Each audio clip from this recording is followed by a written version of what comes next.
नमस्कार, जय जोहार। चलिए देखते हैं छत्तीसगढ़ की 25 फटाफट बड़ी खबरों को। लेकिन इससे पहले आप वीडियो को कहां से देख रहे हैं, कमेंट बॉक्स में बताना बिल्कुल ना भूलें। बिलासपुर में भयानक ट्रेन हादसा, 6 की मौत, कई घायल। सीएम विष्णुदेव साय ने जताया शोक, किया मुआवजे का ऐलान। छत्तीसगढ़ के बिलासपुर में मंगलवार शाम बड़ा रेल हादसा हुआ, जब गेवरा रोड से आ रही मेमू लोकल ट्रेन लाल खदान के पास खड़ी मालगाड़ी से टकरा गई। टक्कर इतनी जोरदार थी कि ट्रेन का इंजन मालगाड़ी के ऊपर चढ़ गया। हादसे में अब तक 6 लोगों की मौत हुई, जबकि कई यात्री घायल। मुख्यमंत्री विष्णुदेव साय ने घटना पर गहरा शोक व्यक्त किया और मृतकों के परिजनों को 5 लाख रुपए तथा घायलों को 50,000 की आर्थिक सहायता देने की घोषणा की। बेमौसम बारिश से फसलें बर्बाद। खैरागढ़ जिले में बेमौसम बारिश से फसलों को भारी नुकसान के बाद किसानों का गुस्सा फूट पड़ा। जिले के सैकड़ों गांव से हजारों किसान धान की बालियां हाथों में लेकर जिला मुख्यालय पहुंचे और कलेक्ट्रेट के सामने जोरदार प्रदर्शन किया। विधायक यशोदा वर्मा के नेतृत्व में किसानों ने फसल नुकसान का सर्वे कराकर तुरंत मुआवजा और बीमा राशि जारी करने की मांग की। छत्तीसगढ़िया राइस की विदेश में बढ़ी मांग। कोस्टारिका को भेजी गई 12 मीट्रिक टन फोर्टिफाइड चावल की पहली खेप। छत्तीसगढ़ के किसानों और कृषि क्षेत्र के लिए गर्व की खबर है। वाणिज्य और उद्योग मंत्रालय के अधीन एपीडा ने राज्य से कोस्टारिका के लिए 12 metric tonne fortified rice kernel की पहली खेप रवाना कर दी है। ये पहल प्रधानमंत्री नरेंद्र मोदी के कुपोषण मुक्त भारत अभियान के तहत एक बड़ा कदम मानी जा रही है। फोर्टिफाइड चावल के निर्यात से भारत के पोषण मिशन को वैश्विक स्तर पर नई पहचान मिलेगी। स्वास्थ्य व्यवस्था पर कांग्रेस का हमला। छत्तीसगढ़ की स्वास्थ्य व्यवस्था को लेकर कांग्रेस ने राज्य सरकार पर तीखा हमला बोला है। पीसीसी अध्यक्ष दीपक बैज ने कहा कि सरकारी अस्पतालों में जांच और इलाज ठप्प है और प्रदेश नकली दवाओं का केंद्र बन गया है। उन्होंने आरोप लगाया कि स्वास्थ्य मंत्री श्याम बिहारी जायसवाल व्यवस्था सुधारने के बजाय खामियों पर पर्दा डाल रहे हैं और सरकारी अस्पतालों में जानबूझकर नकली दवाइयां भेजी जा रही हैं। बैज ने कहा कि जब स्वास्थ्य विभाग संभल नहीं रहा तो मंत्री को इस्तीफा दे देना चाहिए। राज्योत्सव के बाद सीएम विष्णुदेव साय का दौरा। राज्योत्सव समारोह के बाद मुख्यमंत्री विष्णुदेव साय अब 2 राज्यों के दौरे पर रहेंगे। 6 नवंबर को वे उड़ीसा के नुआपाड़ा विधानसभा उपचुनाव में भाजपा प्रत्याशी जय ढोलकिया के समर्थन में चुनाव प्रचार करेंगे। पार्टी ने इस सीट पर जीत सुनिश्चित करने के लिए प्रचार तेज कर दिया है। इसके बाद मुख्यमंत्री 10 और 11 नवंबर को गुजरात के दौरे पर जाएंगे, जहां वे विभिन्न कार्यक्रमों और बैठकों में हिस्सा लेंगे। छत्तीसगढ़ में बढ़ेंगे 2828 नए मतदान केंद्र। ग्रामीण और नक्सल प्रभावित इलाकों में होगी खास व्यवस्था। छत्तीसगढ़ में आगामी विधानसभा चुनाव से पहले मतदाताओं के लिए बड़ी खबर है। राज्य निर्वाचन आयोग ने मतदाताओं की सुविधा को ध्यान में रखते हुए प्रदेश में 2828 नए मतदान केंद्र स्थापित करने का निर्णय लिया। फिलहाल 24,371 केंद्र हैं, जो बढ़कर अब 27,199 हो जाएंगे। नए मतदान केंद्र मुख्य रूप से ग्रामीण और माओवाद प्रभावित इलाकों में खोले जाएंगे, ताकि सभी मतदाता सुरक्षित और आसानी से मतदान कर सके। छत्तीसगढ़ में शुरू हुआ एसआईआर का दूसरा चरण। 7 फरवरी 2026 तक चलेगा विशेष गहन पुनरीक्षण कार्यक्रम। छत्तीसगढ़ में विशेष गहन पुनरीक्षण कार्यक्रम का दूसरा चरण शुरू हो गया, जो 7 फरवरी 2026 तक चलेगा। इस अभियान के तहत राज्य के सभी जिलों में मतदाता सूची को त्रुटि रहित और अद्यतन बनाने का काम किया जाएगा। निर्वाचन आयोग का लक्ष्य है कि हर पात्र नागरिक का नाम मतदाता सूची में शामिल हो और किसी प्रकार की गलती या दोहराव न रहे। छत्तीसगढ़ के सरकारी अस्पतालों में डायबिटीज की दवा पर रोक, गुणवत्ता को लेकर उठे सवाल। छत्तीसगढ़ में मधुमेह के मरीजों के लिए चिंताजनक खबर है। राज्य स्वास्थ्य विभाग ने सरकारी अस्पतालों में दी जाने वाली डायबिटीज की दवा मेटफॉर्मिन 500 मिलीग्राम और ग्लिमीप्राइड 2 मिलीग्राम के उपयोग पर रोक लगा दी है। रायपुर और बलौदाबाजार जिलों से दवा की गुणवत्ता को लेकर शिकायतें मिलने के बाद यह निर्णय लिया गया। दवा निगम ने सभी जिलों को निर्देश जारी कर दिए कि इस दवा का वितरण तत्काल रोका जाए। बीजापुर में डिजिटल क्रांति। अब 102 गांव में पहुंचेगा नेटवर्क। 69 नए मोबाइल टावर हुए स्थापित। बीजापुर जिले में डिजिटल कनेक्टिविटी की दिशा में बड़ा बदलाव देखने को मिल रहा है। जहां पहले सिग्नल तक नहीं पहुंचता था, वहां अब नेटवर्क की सुविधा तेजी से बढ़ रही है। जिले के 102 गांव में 69 नए मोबाइल टावर स्थापित किए गए हैं, जिससे संचार, शासन की योजना, स्वास्थ्य सेवाओं और डिजिटल लेन देन तक पहुंच आसान हो गई। ग्रामीणों ने इस पहल को विकास की नई शुरुआत बताया। प्रशासन का लक्ष्य है कि जल्द ही जिले के सभी दूरस्थ इलाकों तक नेटवर्क सुविधा पहुंचाई जाए। कलेक्टर कुंदन कुमार सख्त। प्रधानमंत्री सूर्यघर मुफ्त बिजली योजना की धीमी प्रगति पर जिला कलेक्टर कुंदन कुमार ने सख्त नाराजगी जताई। कलेक्ट्रेट के मनियारी सभा कक्ष में हुई समीक्षा बैठक में कलेक्टर ने बिजली विभाग के अफसरों को फटकार लगाते हुए लापरवाही बरतने वालों के वेतन रोकने के निर्देश दिए। उन्होंने चेतावनी दी कि योजना में किसी भी स्तर पर उदासीनता बर्दाश्त नहीं की जाएगी। साथ ही समय पर सोलर पैनल न लगाने वाले वेंडर्स पर FIR दर्ज करने का आदेश दिया। नवा रायपुर के आसमान में दिखा शौर्य, वायुसेना की सूर्य किरण, टीम ने रिहर्सल में बिखेरी अद्भुत चमक। छत्तीसगढ़ रजत जयंती महोत्सव के अवसर पर नवा रायपुर के सीन जलाशय में मंगलवार को भारतीय वायुसेना की एरोबैटिक टीम सूर्य किरण ने शानदार रिहर्सल किया। नौ फाइटर जेट और 9 पायलट की टीम ने आसमान में अद्भुत करतब दिखाए, जिन्हें देखकर दर्शक रोमांचित हो उठे। एयर शो देखने के लिए रायपुर और आसपास के इलाकों से बड़ी संख्या में लोग, स्कूल के बच्चे और शिक्षक पहुंचे। सुकमा में सुरक्षा बलों की बड़ी सफलता, नक्सलियों की ऑर्डिनेंस फैक्ट्री ध्वस्त।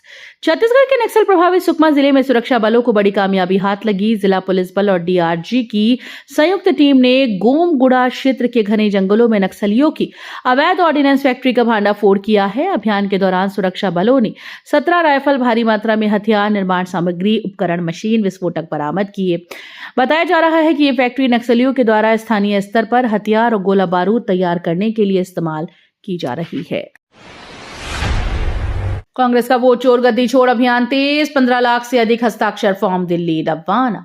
छत्तीसगढ़ में कांग्रेस का वोट चोर गद्दी छोड़ अभियान अब राज्य की सीमाओं से निकलकर दिल्ली पहुंच गया है। रायपुर में आयोजित कार्यक्रम के दौरान प्रदेश भर से जुटाए गए 15 लाख से अधिक हस्ताक्षर फॉर्म को राजधानी दिल्ली भेजा गया।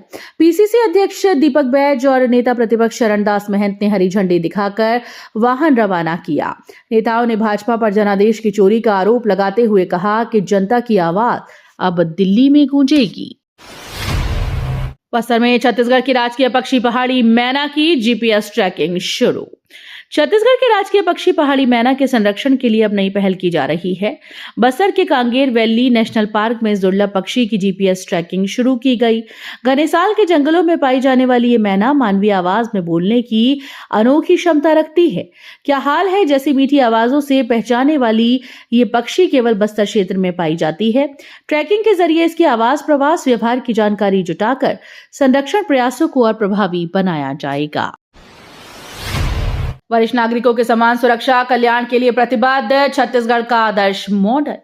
भारतीय संस्कृति में बुजुर्गों को समाज की धुरी माना गया है, लेकिन बदलते दौर में उनके सम्मान, सुरक्षा और सामाजिक सहभागिता को लेकर नई चुनौतियां सामने आई।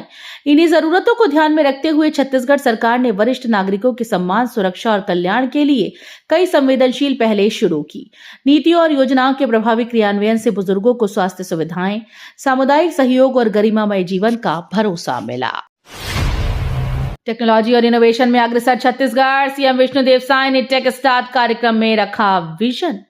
नया रायपुर के मेफेयर होटल में आयोजित छत्तीसगढ़ टेक स्टार्ट कार्यक्रम में मुख्यमंत्री विष्णुदेव साय ने कहा कि छत्तीसगढ़ अब टेक्नोलॉजी और इनोवेशन का नया पावर सेंटर बनने जा रहा है। उन्होंने इसे युवाओं में नवाचार और उद्यमिता को बढ़ावा देने वाला ऐतिहासिक कदम बताया।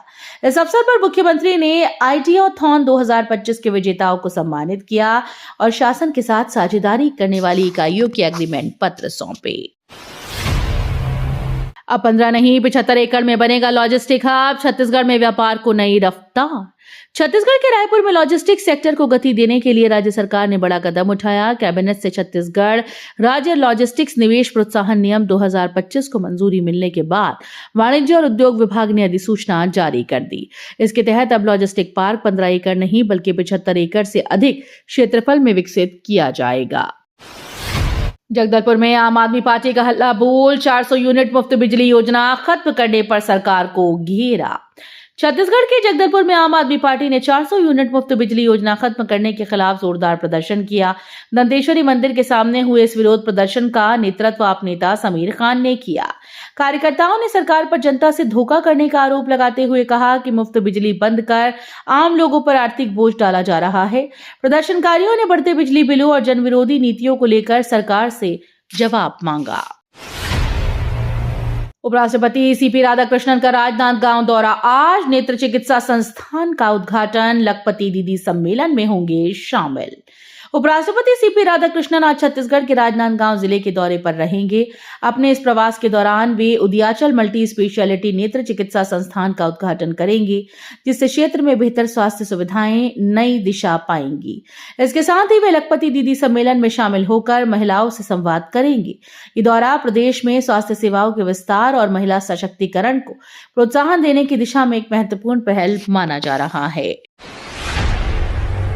खैरागढ़ में डायरिया का प्रकोप। छत्तीसगढ़ के खैरागढ़ क्षेत्र में डायरिया का प्रकोप तेजी से फैल रहा है।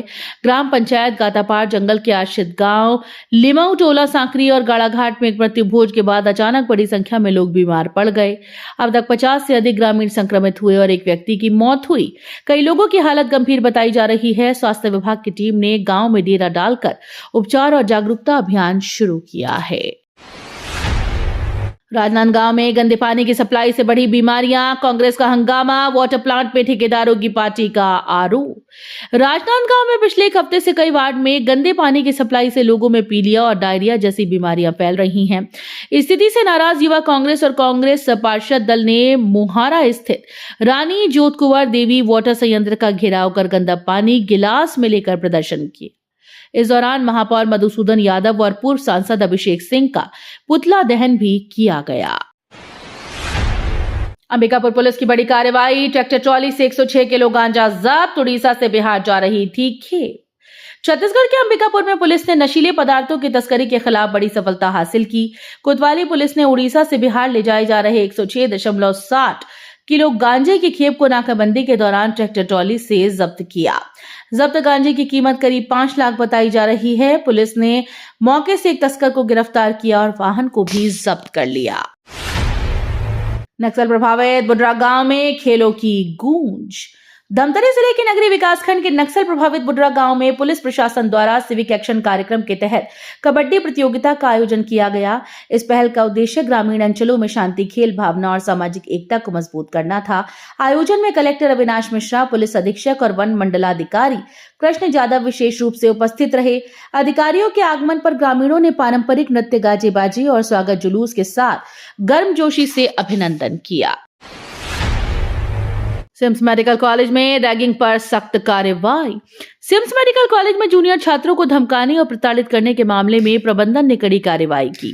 जूनियर की शिकायत पर डीन डॉक्टर रमणेश मूर्ति ने जांच के बाद 25 छात्रों को हॉस्टल से निष्कासित कर दिया है। वहीं एक छात्र पर 1 साल के लिए प्रतिबंध लगाया गया।